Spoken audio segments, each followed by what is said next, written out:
New York, 13 juillet 1977. Depuis 10 jours, une chaleur plombante écrase la grosse pomme. La température moyenne est de 36 degrés. Du jamais vu, pour l'époque. Les ventilateurs et les climatiseurs tournent à plein régime et ne font que brasser l'air chaud et moite de la ville.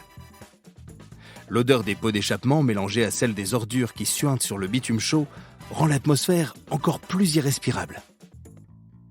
Quand le soleil se couche enfin, les buildings de Manhattan, les ponts du Queens et les néons des cinémas porno de Times Square scintillent comme des guirlandes de Noël. Sur les trottoirs de Broadway, les prostituées font les rabatteuses entre les dealers de coke et les clochards camés jusqu'à l'os. Le trafic est dense, comme toujours.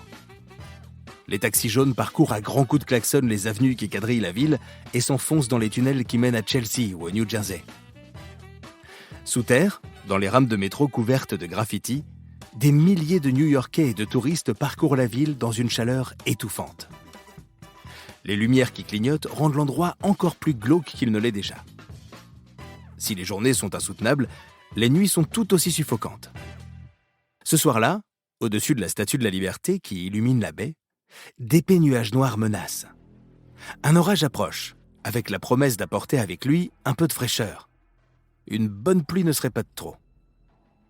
Aux quatre coins de la ville, chacun vaque à ses occupations. Dans son petit appartement miséreux du Queens qu'elle partage avec toute une colonie de cafards, Louise s'apprête à brancher son poste de télévision pour suivre le nouvel épisode de Happy Days. David, 7 ans, découvre avec émerveillement le film événement de cette année 77, Star Wars. La climatisation de la salle du cinéma de l'Upper East Side soulage les spectateurs bouche bée devant les effets spéciaux hallucinants. En pleine campagne pour sa réélection, le maire de la ville, Abraham Beame, prononce un discours dans une synagogue du Bronx. C'est alors qu'au nord de la ville, le long de l'Hudson River, plusieurs éclairs frappent une importante station électrique, provoquant une cascade de réactions en chaîne. Il est 21h34, New York tout entier s'éteint. La ville qui ne dort jamais plonge dans les ténèbres. Un blackout total qui, pendant 25 heures, va transformer New York en un véritable chaos urbain et plonger les New-Yorkais dans une psychose infernale. Podcast Story. Dans la salle de cinéma où se trouve le petit David, tout devient noir et silencieux. L'écran s'est éteint, emportant avec lui la suite de l'aventure intergalactique de Luke Skywalker qui semble perdue à jamais. Juste après avoir branché la prise de son téléviseur, Louise, elle, reste toute penaude à regarder par sa fenêtre la ville sombrer dans l'obscurité. Elle pense même un instant être à elle seule la responsable de cette immense coupure. Alors que les lumières de la synagogue viennent de s'éteindre, le maire ironise en disant que c'est ce qui arrive quand on ne paie pas ses factures. Après quelques minutes, il comprend que ce ne sont pas simplement les plombs de l'édifice qui ont sauté, mais bien ceux de la ville tout entière. Et ce n'est que le début. Dehors, c'est la cohue. Dans les rues, les lampadaires et les feux de signalisation sont HS. Seuls les phares des voitures éclairent la chaussée où plusieurs collisions s'enchaînent instantanément. Des centaines de personnes se retrouvent enfermées dans les ascenseurs ou sans repère dans les cages d'escalier sombres des immeubles. Les aéroports Kennedy et LaGuardia sont très vite fermés, ainsi que les tunnels et les métros où près de 4000 personnes sont évacuées. Dans les hôpitaux qui s'apprêtent à vivre une nuit de folie, les générateurs de secours ont heureusement pris le relais. En 1977, New York a un tout autre visage que celui que l'on connaît aujourd'hui. Au bord de la faillite depuis le choc pétrolier de 1973, elle tombe peu à peu en décrépitude. C'est une ville en sursis, où fourmillent près de 9 millions d'habitants divisés entre quartiers bourgeois et ghettos crasseux. Pour tenter de rester à flot, des coupes budgétaires affaiblissent les services municipaux. Fermeture d'écoles, d'hôpitaux, mais aussi de commissariats. Les services d'entretien des infrastructures sont à l'arrêt. Même le ramassage des ordures n'est plus effectué dans certains quartiers pauvres. Les rues, devenues de véritables bidonvilles, ne sont plus qu'un amas de détritus, de gravailles, de carcasses de voitures brûlées. 50 000 New-Yorkais ont perdu leur emploi, surtout chez les populations noires et hispaniques victimes du racisme ambiant qui règne sur la ville. Le chômage explose et entraîne avec lui un désespoir pesant et une criminalité record. New York est alors vue comme la ville la plus sale, la plus violente, la plus dangereuse des États-Unis. En 1975, alors que les effectifs de police sont réduits de 34%, la criminalité, elle, augmente de 40%. Central Park est un véritable coupe-gorge et Times Square est le théâtre d'une douzaine de vols violents par jour. Les rats, la drogue et la prostitution font partie du décor. 40 000 prostituées arpentent les trottoirs et 200 000 héroïnomanes rôdent dans les allées de Needle Park, véritable nid à seringues. Les chauffeurs de taxi se plaisent même à déclamer aux touristes qu'ils récupèrent aux aéroports « Welcome to Fear City », bienvenue dans la ville de la terreur. Et comme si ça ne suffisait pas, depuis près d'1 an, plusieurs meurtres sanglants font la une de la presse.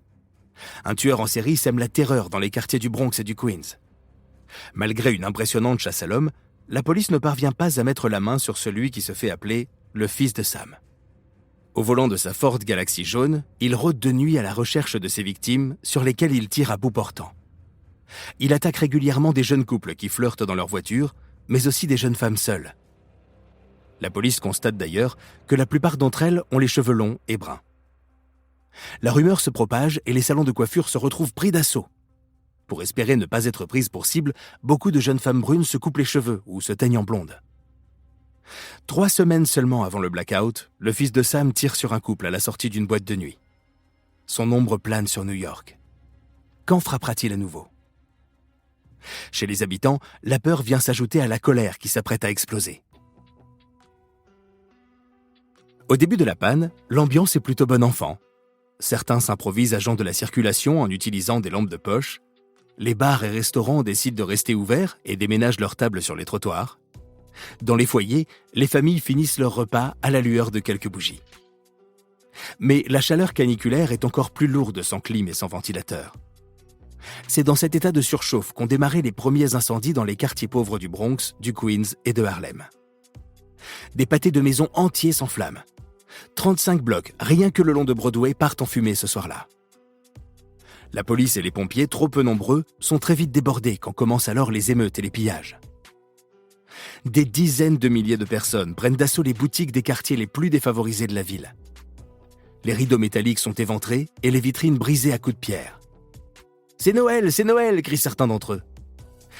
Tout y passe.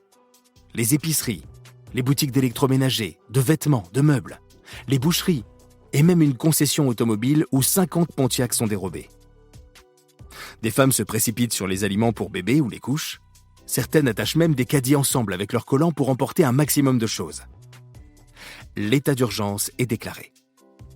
Au même moment, 500 personnes terminent leur repas à la lueur des chandelles du Windows on the World, le restaurant très chic situé au sommet du World Trade Center. Prisonniers de leur tour de verre, ils ne réalisent pas encore qu'en bas, la ville s'est embrasée. Si la majorité des magasins volés et incendiés sont tenus par des propriétaires blancs, des commerces noirs et latinos subissent le même sort. Prêts à tout pour défendre leurs biens, plusieurs commerçants et citoyens se dressent face aux pillards, armés de fusils ou d'armes improvisées. Dans le quartier de Clinton Hill, à Brooklyn, des habitants et des propriétaires blancs et noirs se sont réunis pour veiller jusqu'à l'aube sur leur quartier. Un vigile de supermarché, armé d'une machette, parvient à faire fuir à lui seul une trentaine de voleurs. Quelques blocs plus loin, un groupe de jeunes Italiens, battes de baseball à la main, ont aidé les commerçants de leur quartier à éloigner les assaillants. Malgré la tension et le nombre d'armes à feu brandies entre habitants et policiers, très peu de coups de feu ont retenti cette nuit-là. Au total, seulement 4 personnes sont mortes. 3 d'entre elles ont péri dans les incendies et la 4e s'est fait tirer dessus par un pharmacien de Brooklyn. Le fils de Sam, de son vrai nom David Berkowitz, n'a finalement pas profité de la situation pour exécuter d'autres jeunes femmes. Que faisait-il ce soir-là ? On ne le sait pas. Sa dernière victime est assassinée 2 semaines après le blackout. Il est finalement arrêté 1 mois plus tard, le 10 août 1977, devant chez lui, dans le Bronx, alors qu'il s'apprête à monter dans sa voiture, son arme dissimulée dans un sac en papier. Quand les policiers lui tombent dessus, il n'a qu'une réflexion. « Mais pourquoi vous avez mis aussi longtemps avant de m'arrêter ?» Durant son audition, il explique avoir agi sous les ordres de Satan qu'il entendait dans les aboiements du chien de son voisin. En tout, 6 jeunes femmes et hommes sont décédés sous les tirs de Berkowitz et 7 autres ont été blessés. Il est condamné à 6 peines de prison à vie qu'il purge toujours aujourd'hui dans le centre correctionnel d'Attica dans le Wyoming. Pendant que l'enfer s'abat sur certains quartiers, d'autres secteurs sont épargnés par les émeutes. Et si l'obscurité fait ressortir le pire de l'être humain chez certains, beaucoup de New-Yorkais font tout de même preuve d'entraide et de bienveillance. Au Shea Stadium, la coupure a interrompu le match de baseball entre les Cubs de Chicago et les Mets de New York dans la 6e manche. Pour tenter de rafraîchir l'ambiance, Jane Jarvis, la joueuse d'orgue du stade, joue plusieurs chants de Noël, repris en chœur pendant près de 45 minutes par les 22 000 supporters. Sur une des scènes de Broadway, une troupe d'acteurs et d'actrices reprennent leurs pièces, éclairées par les lampes torches des machinistes. Un d'entre eux se charge même de jouer des bruitages à la bouche à défaut de bande-son. Une fois le spectacle terminé, la troupe ne pouvant pas rejoindre les loges, quitte le théâtre avec des vêtements empruntés à quelques spectateurs. Au célèbre restaurant Elaine's, au cœur de l'Upper East Side de Manhattan, on sort les terrasses et la clientèle y est assez impressionnante. On peut y apercevoir le grand Al Pacino trinqué avec Andy Warhol. Woody Allen est là lui aussi, ainsi que le célèbre styliste Calvin Klein. Les sirènes de police hurlent au loin, et les clients ne semblent pas y prêter attention.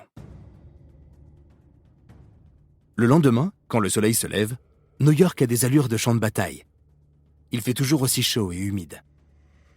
Dans le Bronx, les bouches d'incendie déboulonnées déversent un flot incessant d'eau sur les rues poisseuses et nauséabondes, recouvertes de déchets et de débris. Beaucoup de bâtiments sont encore en flammes et des nuées de pillards continuent de s'attaquer aux magasins sans être inquiétés par les policiers. Les arrestations se sont multipliées toute la nuit et les prisons, pas du tout adaptées à une telle quantité d'incarcération, sont surchargées. Certains voleurs sont tout simplement menottés au radiateur ou enfermés dans des cages pour animaux. Pour remédier au manque de cellules, le maire décide de rouvrir les Tombs, célèbre prison du Lower Manhattan, fermée en 1974 pour cause de délabrement. Dans l'attente de leur mise en examen, les prisonniers sont entassés par dizaines dans des cellules décrépies conçues pour une seule personne. Ils dorment à même le sol dans une chaleur épuisante et une odeur putride. Près de 3500 arrestations ont eu lieu durant ces 2 jours d'insurrection.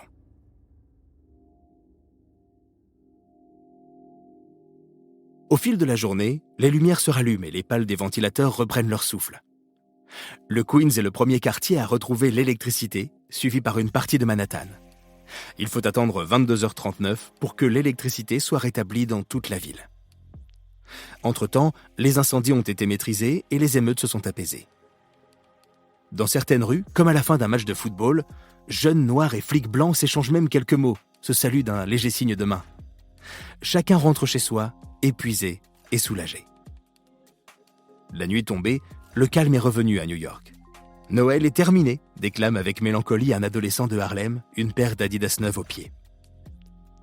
La plupart des habitants des quartiers plus aisés n'ont appris la réalité des émeutes et des pillages que le lendemain dans la presse. Sur la une du New York Post, le blackout est aussitôt qualifié de « nuit des animaux ». Un gros titre au relent de racisme qui cache en réalité la peur d'une élite blanche new-yorkaise. Mais cet épisode, à première vue violent et anarchique, fut aussi un moment de joie et de liberté. Une occasion de prendre enfin le pouvoir pendant quelques heures.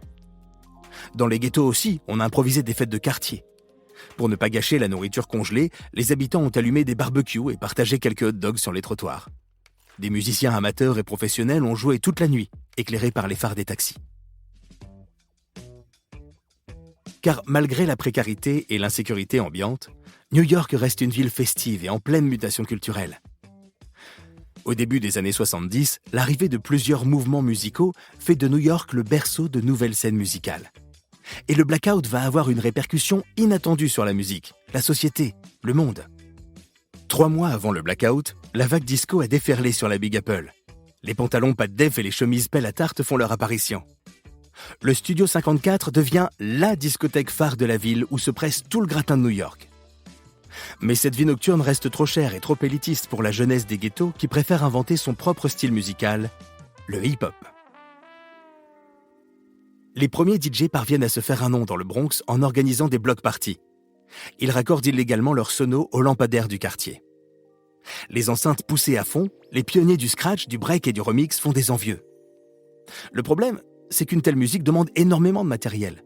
Entre les amplis, les platines et les tables de mixage, il est difficile pour les jeunes du quartier de se lancer. Le blackout est alors une véritable aubaine pour tous ces aspirants DJ.